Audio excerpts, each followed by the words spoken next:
Baik, selamat pagi anak-anak. Selamat bertemu kembali dalam pembelajaran tematik ya, video pembelajaran. Dalam pembelajaran 5 ini kita akan mempelajari, di sini ada siapa nih, si Edo ya. Tahukah kamu penemu komputer, apa manfaat komputer bagi kehidupan masyarakat? Ya, mungkin kalian sudah pada tahu apa itu komputer ya, karena hampir setiap hari kita berhubungan dengan komputer. Dalam pembelajaran 5 ini, kita pertama-tama kita akan membaca. Di sini ada sebuah tokoh penemu komputer atau penggagas utama dalam penemuan komputer.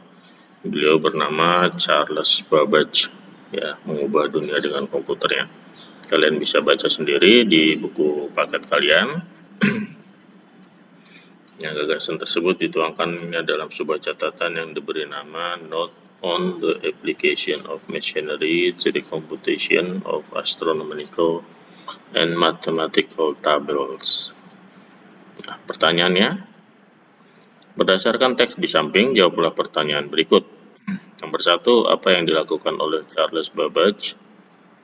Yang pertama, Charles Babbage adalah penggagas utama dalam penemuan komputer. Dan yang pertanyaan kedua, apa dampak penemuannya bagi dunia? Kalian bisa lihat di sini. Dampak penemuan Charles Babbage adalah bagi dunia adalah menekan kemungkinan kesalahan menghitung saat itu, serta memberi gagasan kepada penemu lain untuk mengembangkan komputer sehingga menjadi komputer seperti sekarang ini. Kemudian yang ketiga, apakah kamu merasakan manfaat komputer saat ini? Ya, kalau untuk Bapak sangat merasakan ya. Apa manfaat kamu rasakan? Lihat sini. Tentu saja saya merasakan manfaat komputer. Dengan adanya komputer dapat mencari ilmu lebih luas lagi, mempermudah ketika menyusun tulisan, dan mengerjakan tugas-tugas menjadi lebih mudah. Nah, berikutnya, Charles Babbage mengubah dunia dengan komputer. Mesin hitung ini bermanfaat untuk mengurangi kesalahan menghitung. Komputer yang ia temukan semakin berkembang dari waktu ke waktu. Tahukah kamu bagaimana perkembangan komputer saat ini? Nah, kita lihat di sini ada bagannya, ada gambarnya di buku paket kalian seperti ini.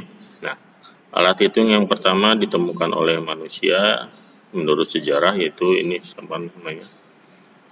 500 sebelum Masehi, alat hitung tradisional abacus namanya ya. Kalian bisa search di sumber-sumber lain ya. Kemudian berkembang menjadi, nah ini sebuah komputer pertama ditemukan ya tahun 1821. Kemudian sini ada komputer lagi, komputer listrik dibuat. Waktu sebelum itu berarti belum pakai listrik ya. Kemudian ini gambar email ya.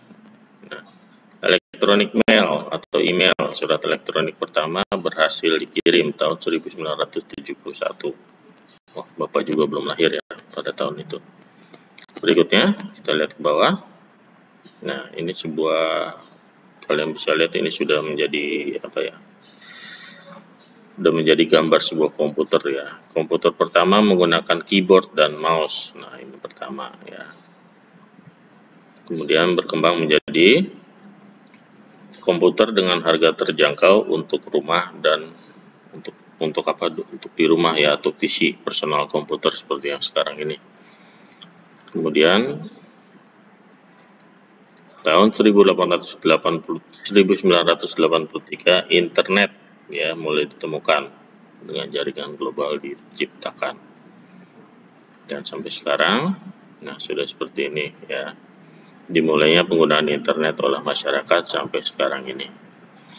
Oke, berikutnya bagaimana perkembangan komputer? Jelaskan jawabanmu. Sini sudah ada kotak-kotaknya, kalian bisa isi sendiri. Komputer pada awalnya hanya berupa alat untuk menghitung, kemudian berkembang menjadi komputer listrik dan lain sebagainya, hingga menjadi komputer multifungsi seperti sekarang. Kemudian pertanyaan nomor 2, mengapa komputer terus berkembang? Komputer terus berkembang karena mengikuti perkembangan kebutuhan manusia yang semakin banyak dan beragam. Kemudian apa dampak perkembangan komputer bagi manusia? Nah, dampak perkembangannya adalah memudahkan beberapa pekerjaan manusia seperti mengetik, mencari sesuatu di internet, alat transaksi atau pembayaran, menyimpan dokumen penting dan sebagainya. Untuk hiburan juga ya, untuk seperti ini. Kemudian apa yang terjadi jika komputer tidak ditemukan? Apa yang terjadi jika komputer tidak ditemukan? Mungkin pekerjaan manusia tidak semudah ketika ada komputer karena pekerjaan dilakukan secara manual. Benar juga ya. Sehingga kemungkinan terjadinya kesalahan pekerjaan lebih besar. Oke, berikutnya. Apa dampak ditemukan komputer dalam bidang pendidikan? Nah, seperti yang Bapak gunakan sekarang. Ya, dampak komputer bidang pendidikan antara lain memudahkan kegiatan belajar siswa. Kalau kalian bisa menggunakan komputer, bisa memudahkan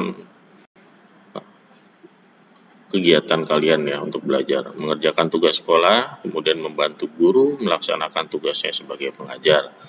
Seperti Bapak ini sekarang ya.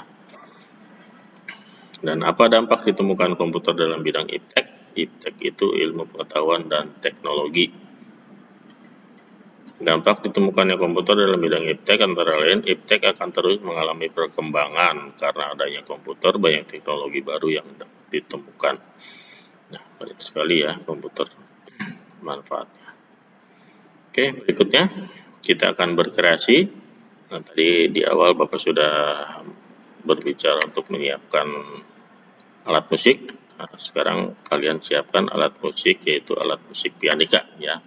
Sekarang kita akan memainkan lagu tersebut dengan menggunakan alat musik ya. Terlebih dahulu kita akan berlatih dulu. Kamu dapat menggunakan alat musik bernada do, re, mi, fa, sol, la, si, do. Alat musik ini dapat digunakan adalah pianika, angklung, kolintang, dan alat musik atau alat musik lainnya. Kita akan berlatih memainkan alat musik sesuai dengan interval nada. Awalnya kita akan berlatih memainkan sol, mi, sa, si, tangga nada berikut. Ya. Kalian persiapkan alat musiknya, bisa pianika atau keyboard elektrik juga boleh ya, kalau sudah punya di rumah. Awalnya kita akan berlatih memainkan sol, mi, sa, si, tangga nada berikut. Nah, ini tangga nada dasar do, re, mi, fa, sol, la, si, do. Kalian bisa lihat videonya di sini. Sini Bapak menggunakan pianika.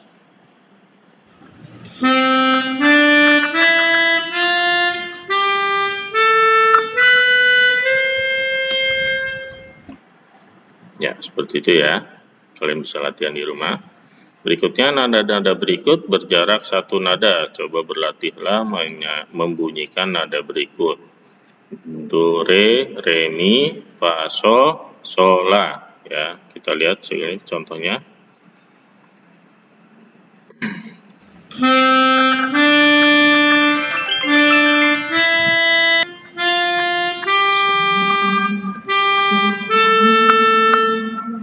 Ya, mohon maaf tadi ada suara sedikit.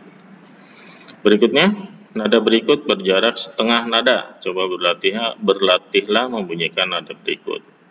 Mi, fa, dan ti, do. Harusnya bukan la ya, itu salah cetak. Harusnya ti, do. Do tinggi ya. Seperti ini contohnya. Oke.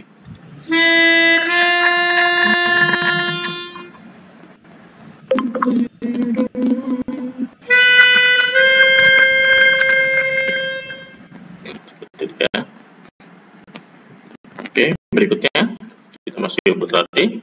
Nada-nada berikut berjarak dua nada. Coba berlatihlah membunyikan nada-nada berikut.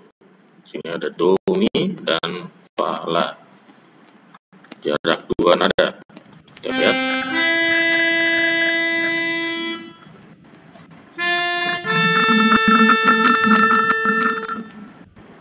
Oke, berikutnya berjarak satu setengah nada.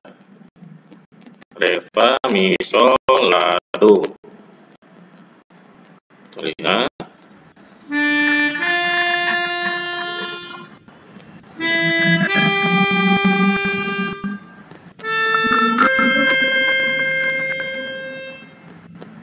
Ini agak delay ya videonya.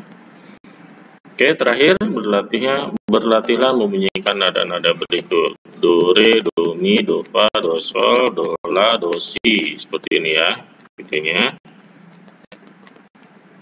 Oke.